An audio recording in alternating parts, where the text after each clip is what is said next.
Mayor Rahm Emanuel is taking another step in his plan to build an express train from downtown to O'Hare International Airport by putting out a government version of a casting call.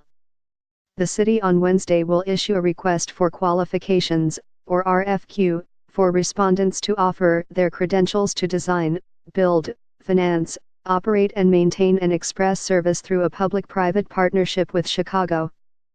The express train is one of the mayor's transportation priorities this year. He set a 3-year goal to start building high-speed service to O'Hare, but it is unclear how it would get done.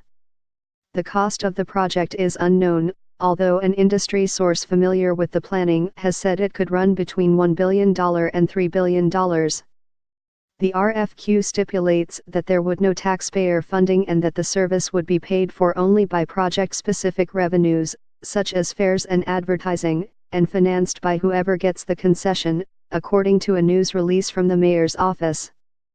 The project has long seemed like a pipe dream. More than a decade ago, Mayor Richard M.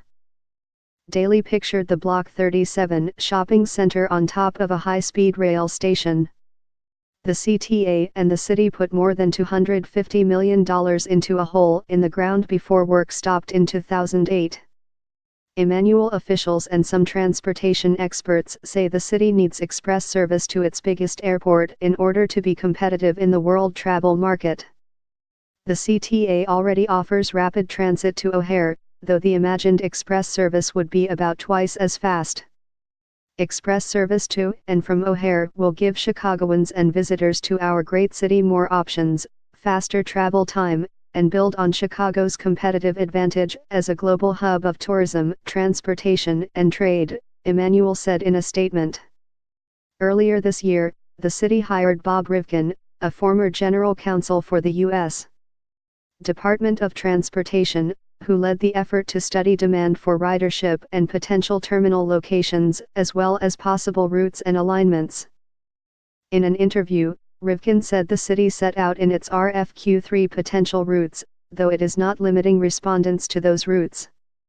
One would follow the current Blue Line route along the Kennedy Expressway, another could be along the Metro North Central route, and the third could be a combination of freight rail rights of way that would go west from downtown south of the Eisenhower Expressway out to Forest Park, and then turn north toward O'Hare. The RFQ was issued by both the city and the Chicago Infrastructure Trust, which Emanuel created to spearhead public-private partnerships. The RFQ specifies that the express service should include a downtown station, an O'Hare station and one maintenance facility. Under the terms of the request, the service should have travel times of 20 minutes or less with a reliable service frequency of at least every 15 minutes for most of the day with premium fares that cost less than the cost of current taxi and ride-hailing services. The concept is supposed to appeal to busy travelers who want a quick trip, do not want to ride the CTA and would be willing to pay more than an L ride for the privilege, possibly $25 or more.